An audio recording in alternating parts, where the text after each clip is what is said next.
Yeah. And then on Monday, we'll start chapter.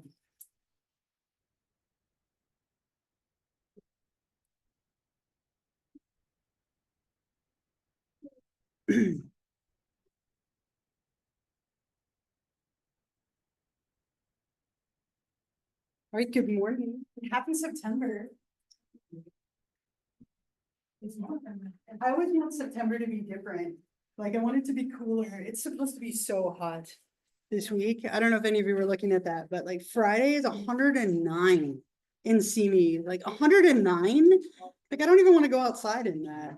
I'm not built for anything over like 92. Like, even 92 is miserable. So. I thought like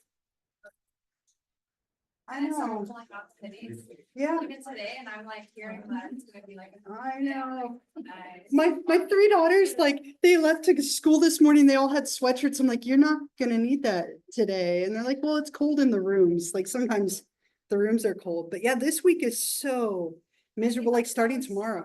Like Mhm. never like June or May. Like, Yeah. so cold in May. Yeah, and then like now that it's fall and we're all like I'm picturing all the TikToks of the little pumpkin guy dancing because it's fall. Like now it's September. I'm ready like for Halloween things, but it's it's so My so mom's like, I'm gonna put the Christmas tree up. Christmas I was tree. like, yeah, I didn't even know. Uh-oh. Yeah, I mean, I could decorate for Halloween, but the Christmas tree, I mean, I won't say you can't. Like, we've been decorated for Halloween since July or August, so I shouldn't tell anyone what they can or can't, right? Christmas tree. You decorate with like orange and black. Nice. Put it in there. Ooh. My dad is I like that idea, though. I like a Halloween tree. We have a Halloween tree. Yeah, why not, right? Put your Christmas tree up and just decorate it all year. So whatever you want to do, right? But yeah, so September, very exciting. Well, we're gonna finish up chapter 4 today. I have to end a little early because I have a meeting that I have to make it to. So I'm gonna end a little early today, but we'll get through chapter 4. And then on Monday, when I see you, we'll start chapter 5, which is female like sexual anatomy, and then we'll cover male sexual anatomy, and that'll be the end of the first unit. So we still have let's see, about like 2 weeks or so in this first unit before that first test. Maybe sometime next week I can start kind of talking about that a little bit with you, but still have a couple weeks on the horizon for that. I had another thought, but maybe it'll come back. But we'll jump back into where we left off here. I have kind of a cool compilation that I found that I want to play for you, and I didn't want to kind of rush through that last time, but we were talking a lot last time about like stereotypes of gender and like those gender light bulb moments and that awareness of kind of, having to conform to a gender identity. I think something that most of us on some level can resonate with, no matter what our identity might be. We definitely have a lot of these stereotypes in our culture, and we learn our gender. We talked about the biological influences, but there's a lot of other influences as well. Remember that gender was very like socially and psychologically constructed, and it's very cultural, right? As we were also talking about last time, but our parents are a huge influencer of our gender identity. The things that they say to us, the attitude that they have, right? It was picture day for my kids a couple of days ago at school. And like my daughter Paisley was like, can I wear pants? Or like, if that's what you want to wear, sure. Versus my daughter Emma, like full all black makeup, black everything. And she's like trying to make like a little Wednesday or something. I'm not sure. So she's in a very like dark gothic stage, but that's what makes her comfortable. We're like, great, that's what your picture should look like. But if you want to dress up a certain way and the things your parents respond to or say to you, or the toys they buy you or don't buy you, the shows they let you watch or don't watch, all of those things can shape your gender identity and your ideas about what's like normal or typical, right? Let's say that you really want to play with a car and you're a girl and your parents don't care. That will give you one attitude versus caring quite a bit and saying, no, that's a boy's toy, right? Or something to that extent. Very different messages resulting in different ideas and kind of norms about what gender means. So our family and our parents are some of the biggest contributors, along with our peers. It was so fascinating to me. Like I went and I got all these degrees in like human sexuality and gender studies, and I was like, I'm gonna raise very gender neutral children, and I'm gonna be all like neutral, like all the way through pregnancy. We bought like yellows and greens and browns and creams. We tried to like do a little bit of everything, right? We're like, we're gonna be super progressive, super like neutral. And then you have kids and you try and be neutral with them. And like somehow my 3 kids are so gendered. It's wild to me how they can have a very gender non-conforming parent and be raised so neutrally and yet have such traditional roles. And but you can see it so much as a parent. Like my daughter, Kaya, my oldest, when she turned 1, she was obsessed with Mickey Mouse. Not Minnie Mouse, but Mickey Mouse. Mickey Mouse was her favorite. Like, and so her first birthday party theme was Mickey Mouse, Mickey and Friends. Every decoration we had was Mickey. She hated Minnie at the time, which I was so grateful for because Minnie's obnoxious, in my opinion. But she would call Mickey Mid-Mouth, right? It was so cute. She ran around Mid-Mouth, right? She loved Mickey. And so everything went out Mickey. Every single present that she received from her friends, Minnie Mouse. Every single one, because she's a girl. Right? And it was wild to me. I was like, the birthday invitation, Mickey, all our friends, what is she into? Mickey, right? Like everything, right? Minnie Mouse was all that she received. Minnie Mouse vacuums, Minnie Mouse shirts, Minnie Mouse blankets, Minnie Mouse clothes. Like I returned half of it because I was so irritated by the whole thing. Like, and then after that, she liked Minnie Mouse because she had all these Minnie Mouse toys. And we see that from peers, right? The expectations of like, oh, well, that's what you're supposed to like. Other parents, that's what you're supposed to like because you're a girl. And it's just such a gendered culture that we live in that like those influences can be pretty profound. Modeling, right? Whether it's at school or what we see on TV, what our teachers say, what the media tells us, right? All of these things play a really big role in like normalizing for us our gender expectations, right? And like I said, I have a clip to play for you in a moment, but it was so interesting. We went to, we've been to like the Spirit Halloween store like 6 times already. I know it's September 4th. We've been like 6 times. And my kids just want to keep going. But if you look at the costumes are so gendered. But they've also gotten better in that there's a lot of really cool like adaptations for both sexes, right? When it comes to like the costumes. But there's still a lot of gendered presentation even in those. Really kind of interesting little clip in the compilation that highlights that as well that we'll talk about. But we just see a lot of like things related to modeling and culture and the media that tend to kind of seep in and play that role for us. And as I said, I have this compilation that I found. It's about like 19-20 minutes. There's a lot in it. Okay, so maybe if you have like a comment or a thought, jot it down so you don't forget when it goes to like the next thing. But it's a compilation of like interviews of kids, an experiment, a Halloween experiment, and then some like commercials. So it's kind of this really cool, like, how do we learn our gender? What are some of those influences? So I'll play it for you. And like I said, if you have a thought, maybe just kind of jot it down so you don't forget. But I think some really interesting stuff, some really interesting like research studies that were done, kind of a cool documentary that is definitely on the older side. It was made in like 2002, but it's still referenced a lot in gender theory. And so some stuff with Disney, we got the holiday stuff with the Halloween things. Anyone have a thought? I heard a lot of like little like things, and I wrote some stuff down too, but anyone have a spot you want to start? Comments, thoughts, reactions? Yeah. I just see the Spice commercials like that. Yeah. versus New ones where they're like, oh, we're well aware that women are using our products too. Yeah. So they make a joke out of their old ones and like Mhm. stuff like that. Right, kind of cool, like, and I was thinking that as well, so that, compilation was made like 5 years ago, I wanna say. And there are some kind of cooler, like, newer versions, right, and in the new ones, sometimes the messages are mixed, but it's like women are using them, right, and then you see some of the newer commercials. I saw one last night, and it was like a man vacuuming, and I was like, oh, look, right, like, I get excited when I see that, because it's diverse, right, like, it's just a different portrayal. And it feels very positive to me that anyone can vacuum, right? Anyone could wear Old Spice. So it is kind of cool to see some of the messages shifting. I love that you pointed that out. Other thoughts? Yeah, So bad for those children. yeah. In the Halloween Like, It's sort of? all of the above. Okay. I feel Uh-huh. so bad for the children. I want to know what the adults did in the experiment with the toddlers, where they dressed them up as like the different sexes. Yeah, Like the, stereotypical. I want to know what they did when the child picked up the opposite toy. yeah. The opposite sex. So that one's been done many times, right? And what's fascinating is it was something like, it's in the 90%, like somewhere in the 90% of how frequent it is that they instantly go to the defaulted stereotype toy, right? And some of that might be if you don't have kids, right? Or like you're going off of your kids, you just default to what you think, but the default is always the gendered toy. And so even when the baby girl, who's actually a boy, like pushes that toy away, they default back to it and push it and push it and push it.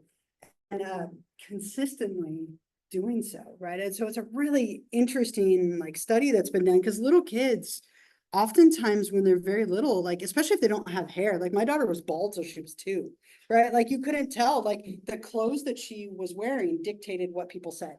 Right. So if I put her in brown or blue, it'd be like, what a handsome little guy you got there. Like, what a cute little guy. And I'm like, yeah, that's my daughter. Oh, I'm so sorry. She's beautiful. I'm like either one is fine with me. Right. But the clothes so often dictate the gender of a little kid when, especially if they don't have a lot of hair. I feel bad for all of the fans in the Halloween one, where they're like, oh yeah, my kid did that too, and you gotta make them, but I'm like, oh no, those poor children. Right. Who wanted to at one point, and then that one little boy was like, no, princess.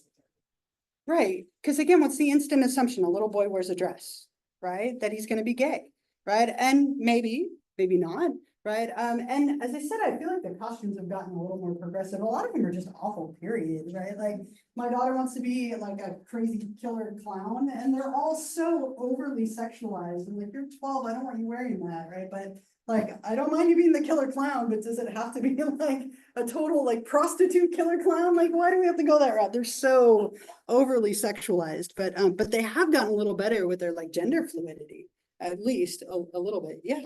I was just gonna say, it's kind of like the one with the Halloween one. I wonder like what people would do now, like, because, we've kind of, we've like opened up, a lot of people don't, I feel like, have that perspective as much, like, so I wonder if, like, if we did the experiment now, if there would be different results, yeah, and like, they would say different things. And also what it made me think of, this whole thing made me think of is like, the Disney movie Encanto. Yeah. Everybody, the Disney people thought that, the pretty one was gonna be like the one that everybody liked, like all the kids liked, but then it ended up being, Louisa. yeah. Mhm. And so it kind of made me think of that because all the little girls liked her because she was strong, and I thought that was funny because Yeah. Disney thought, oh, the pretty one, the flowers, like that's gonna be the hit, but then it wasn't. Right. Yeah, it's interesting. Like, and you get these very different portrayals of 3 different, like, young women in that movie. And then like, it's interesting. We always pick on Disney, right? Like, and I don't want to like pick on Disney. Like I'm going to Disneyland on Tuesday. I'm looking forward to the churros. I'm going to eat so many. But on like thinking of Disney, like they're very gendered, but we've also made a lot of progress. So one easy comparison that we often make is the old Aladdin movie versus the new Aladdin movie, right? Like in the new Aladdin movie, the actual like real one that they made, like Jasmine is very powerful in that movie, right? There's a lot of sexism, but she has her whole like speechless song, right? And like a very different portrayal of the same thing. Little Mermaid, when they remade that, there were a couple of little things that were changed in the song that Ursula sings in order to try and be a little more progressive. Right, so there are like actions being taken, but Disney by a mile is the most common like purveyor of childhood media, right? Which is why it gets so much attention when it comes to talking about the role of like gender identity and Disney. Yeah. It's very interesting in that, like, yes, they thought that Isabella was gonna be like, Yeah. everybody was obsessed with. But the fact that they did put Louisa, with big, strong biceps and all these things, but they put her still in a dress and, Yeah.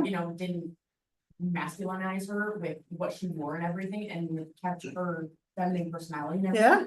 Was really cool. Yeah. So they made her really strong, but still really feminine, right? At this, she cries, she's sensitive, right? Like she feels the pressure. I think that, like, people who, typically do that, the barrel chest Yeah. kind of thing, they've got the giant biceps and they want to show them off and they're, wearing vests and, pants, whatever. Mhm. It's nice that they kept her the femininity because Yeah. stereotypically, masculine women, they wear, I don't know, whatever, like Yeah.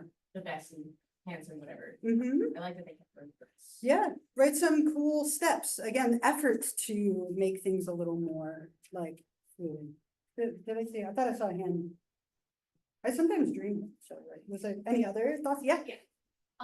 I remember in high school, I took like a film context whatever class, and we looked into Disney for a second, like Yeah. gender roles, and the teacher just like honestly was like, okay, like every girl has like their favorite princess, like go around say your favorite princess. And half of us were like, oh, we didn't have a favorite princess. And then when it came to me, I was like, oh, like I never had a favorite, but if anything, like it'd be Mulan. And everyone was, and the teacher was shocked, but all the other girls were like, yeah, Mulan. Yeah, So it's like, it's the one that he least expected for us to like. sure. I was like, okay. And just the fact that it was like, okay, girls, who's your favorite princess? Yeah. I mean, that's so gendered right there. Who's your favorite Disney character, right? Like, it could be easily that, but like, has to be a princess because you're a girl, right? Like, but yeah, Mulan, really interesting, character, like Ben's gender, but there's a lot of consequences for it, and a lot of messages in that movie about like masculinity and femininity and culture as well. But that's interesting, right? That Mulan would be so popular, right? Other thoughts? All I can always think in that Halloween part is like for those other parents, I'm like, back off, stop touching my kid. I'd be so mad. I'd be like, back off from my kid. Who are you? But it's recorded, so obviously it's probably the point. But any other thoughts? Yeah. One question, do you think it's like necessarily bad to like, not like push girly things to girls, but just like kind of letting it be, I guess, like if naturally your kid is like drawn to the girly things, is it bad for you to then like kind of lead that way more girly versus like trying to push on like boy things onto the kids? Because I feel like at the same time to be very like gender neutral, like what if it's confusing to the kid when they're like surrounded by classmates or whatever, and like those girls are being very girly and Sure. because I feel like I don't really see like the bad in that, like, girls could play with dolls, but I do think that it's bad the way that you like talk about like a girl, like if you claim that guys are like stronger, like girls like, oh, you can't do that, guys do that, like, I feel like that's where it's like, kind of like, don't tell the kids that, like, girl could do, guys do that, I think that's where it's like important the way you like speak about Sure. women and that, but like, do you think it's bad in the sense of like how they choose to like play and stuff? Cause I feel like nowadays I do see a lot, like, even just like when the parents are like doing the nursery and stuff, like they're going so like, plain gender neutral like colors and stuff. But like, is it bad to like if the kid grows up and wants like blue and boy things, like, okay, then yeah, maybe like be less pushy and more supportive. But like, is it bad to like have a girl and kind of just already like, pink and dolls and like, what do you think about that? Well, what all do you think? What are your reactions, right? I definitely have like thoughts, but what do you think? In response to her question, anyone have a thought? Yeah. I guess if a girl, supposedly chooses what's stereotypically the girl things, as long as the conversation around it is like, okay, that's the right way to do it, Yeah. or like the encouragement behind it, like you have to kind of give the idea of what else is out there, and as long as you're not restricting the child to only one certain, I guess, leeway. And I think it's fine if a girl is gonna like the stereotypical girl thing. It's just how you go about it necessarily. Your reactions. Yeah. For them from your encouragement. Yeah, I like that, like restriction. Yeah. I think it's that's where you feel like negative, you start to restrict. Right. You have thoughts? Rita? I think eventually though, kids kind of figure out what they are, where they're going though, and so you kind of have to pick up on that. And when they kind of figure out, you just kind of go with it and go that direction and you're fine. Yeah. You just gotta be supportive and be there for them. Yeah, right, and I think, no matter what you do, this is the lesson I've had on here. No matter what I want and what I do, my kids are gonna pick what they want, right, like ultimately, and like, before we went back to school, just, 3 weeks ago, we take them every year to get their hair cut, like, they can go get a haircut for school. And it's always the most interesting thing to me. I have 3 daughters, right? I have an all-girl family. We have like even all-girl cats, right? Like it's just like a girl house, right? Except for one boy cat. But really interesting with like our kids, like they all had different ideas. My daughter Emma, she's like, I'm thinking of like chopping all my hair off. We're like, okay, like if that's what you want to do. My daughter Kingsley, like long hair, she's like, I just want to cut just the tips off. You know, they all had like their own idea. And I have ideas of how I like their hair, right? Like I've raised them this whole time. I love my daughter, my oldest daughter, she has beautiful curly hair. Like, and it looks so pretty on her, and she wanted to cut it all off. And it takes everything in my heart to be like, no, you can't do that because I love her hair. But the big thing that I have to do as her parent is be like, well, what do you want to do with your body to make you happy? Right. And like, and then temper it of like, okay, you want to cut it all off, but if you don't like it, it's going to take forever to grow back. So how about we like layer it or like, well, I'm not suggesting, I don't know nothing about cutting hair. My partner's like, what if we layer it or what if we do this so that like, if you don't like it, it's not so shocking. Right. And so I think the biggest thing that you can do as a parent is try not to restrict it. Right. Of like, and that's just hair, and the hair is gendered, of course it is. But like with everything, you know, well, it's fine if you like that, but not like shaming the other option. Yeah. It's very interesting, because I grew up with Goldilocks curls, right, and I was literally not allowed to get it cut Yeah. any shorter than like here. Mm-hmm. Was not allowed, and I clearly, it's shorter now, because I cut it off when I was 18, Sure. as soon as I was in control of it. And I liked it that way better. My friends were like, I'm all set. Like, I hate that you didn't grow your hair back. Yeah. Like, that's why I'm not growing it back out, because you're like doing that spite now.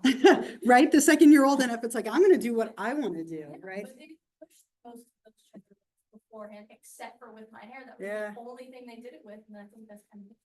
Mm-hmm. I had I know it's probably really hard to picture now, but I have like super curly hair if I let it grow out. So it's not ever gonna grow out ever. So when I turned 18, I buzzed my head. Like literally buzzed it. I was not allowed to do that before 18. Like my parents were like, you're not cutting your hair. I would cut it as a kid with scissors, like because it drove me nuts and it was so girly, and I was never a girly like little kid. And I would cut it. And they would send me to timeout. They would take things away from me. They'd threaten me. And so when I turned 18, out of spite, I went literally on my birthday and I buzzed my entire head. My dad cried. Right? Like, I can't French braid it anymore. I'm like, I haven't wanted you to French braid my hair ever. You know, and now you're right. You can't. Like, I was so snotty about it, right? My grandma cried. Everyone in my family cried. And I was just like, you know, like I was so proud of myself, but they all cried over it because to them, like that was what they wanted from me, right? And so I think it's always that balance of like, you want to honor who your children are, who you are, but then there's also all the other stuff that comes with it, right? It gets tricky. Even hair, something as like, you know, mild as hair is a huge part of our identity, right? The way we present ourselves and so on, right? There were a couple other hands, yeah. Like right before my sixth birthday, Yeah. that it cut super short. And obviously it's not short anymore. Yeah. But it was it looked physically hurt. Mm-hmm. It absolutely told my health. It was just horrible. Yeah. I know that experience. It hurts this way. Yeah.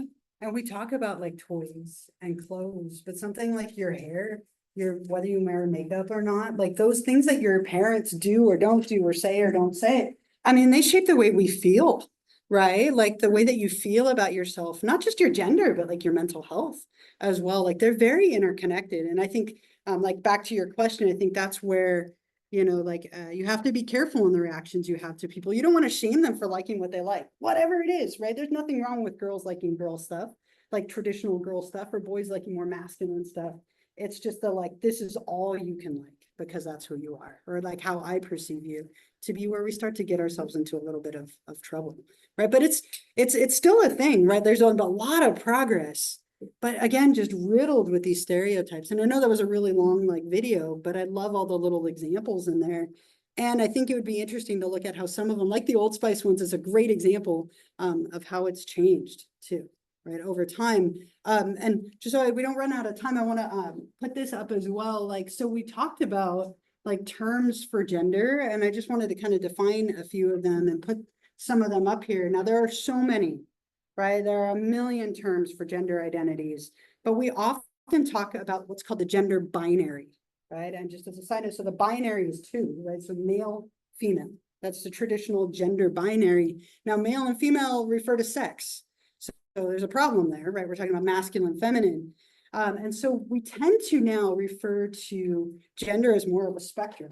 Right? So binary would be that we have, right, male, female, and you're one or the other, right? But now we talk about it as a spectrum where you could exist anywhere on this line, right? And that's kind of how it's been more referred to. Someone who is cisgender means that your gender identity matches your sex. Okay, so somebody who was born biologically female and identifies as female or feminine would be cisgender. Everything matches. So if you've heard somebody say like, I'm non-binary, right, or identifies as like non-binary, it means they refuse to pick one or the other, right? You're kind of not on that gender binary of only being male versus female. You don't exclusively identify as one or the other. Sometimes people also call that being gender queer or pangender. Agender is when you don't have a gender identity, right? You refuse to pick one. The old term was androgyny, right? We don't tend to use that word very much anymore. It kind of sounds old, even almost kind of derogatory in a sense. So instead of androgyny, now we tend to use like non-binary or gender queer. There's also words like trans, right? So someone who's transgendered in a way that's different than non-binary and different than gender queer, right? And so it's so much of a preference, really. Transgender is somebody who doesn't match. So trans means opposite. So in a stereotypical way, someone who dresses very feminine but is male, right? They might be transgendered. If they change their sex and their anatomy, then they're transsexual, right? This gets so complicated. But we don't really need to have any of these terms. In a sense, it's like whatever you're comfortable with. But I wanted to kind of give you the terms so that you could be aware of them, because there are so many of them. And people who have gender affirmation or confirmation surgeries used to be called sex reassignment surgeries, but they've changed the name to be more progressive, is somebody who has changed their biology, right? Versus just maybe appearing a different way, we would call transgender. So just, and there's so many more, but these are like the big terms you often hear. Yeah. Yeah. I Sure. love Prince.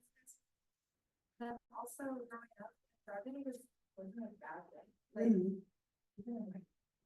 Like it just wasn't a bad thing if you were androgynous. Oh, we told everyone about your It wasn't a bad thing. Uh-huh. If you, like, it was almost desired sometimes. Sure. If people couldn't tell if you were a girl or a boy, because it meant you were missable. Mm. Like it meant that you never fit in, but then also you can't be gay. It's weird. But Yeah. like, sort of like, and I liked it because it's like, oh, you're a unicorn. Like, you don't know. Like girls would get their hair cut short, and like guys would wear eyeliner.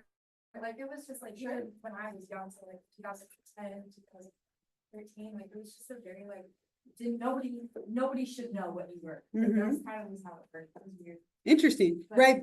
As long as it's within certain parameters, though, otherwise you're gay or a whore. Yeah. Just to back it up to that, right? Yeah, so, I mean, it's tricky, right? It's, these terms are tricky, right? And like often then, you don't have to conform to any of them, right? Like you could identify as feminine today and non-binary tomorrow and gender queer the next day and agender the next day. I mean, it's really ultimately up to you. But we live in a culture that wants you to have a definition, right? We don't like you to be out of the box. We've created more boxes, but there's still boxes nonetheless.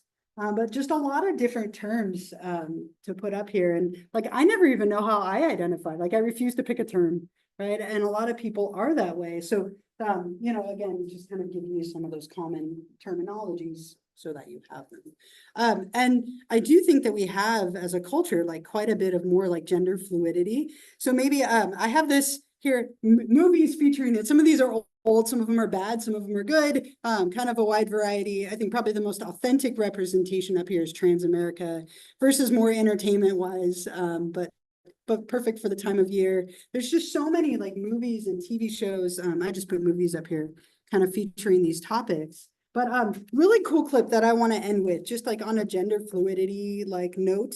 And I'm sure some of you have seen this Ruby Rose like breaking free video, but most of us have like a pretty set gender identity. And if somebody asked you to change it, that might be really hard to do, right? Like if you're really feminine and someone wanted you to be masculine, that would really maybe take a toll and make you super uncomfortable, right? Like, and I won't lie, like my partner is very feminine and I like that about her. And I'm pretty masculine and she likes that about me. If we switched those roles, it might cause some issues in our relationship, right? And so oftentimes we fall in love with people for kind of that identity as well. But kind of a cool way to end, I'll play this video for you and then we'll stop after. There is some like nudity in it, just to, there's sexual content in this video in this human sexuality class, so just to warn you.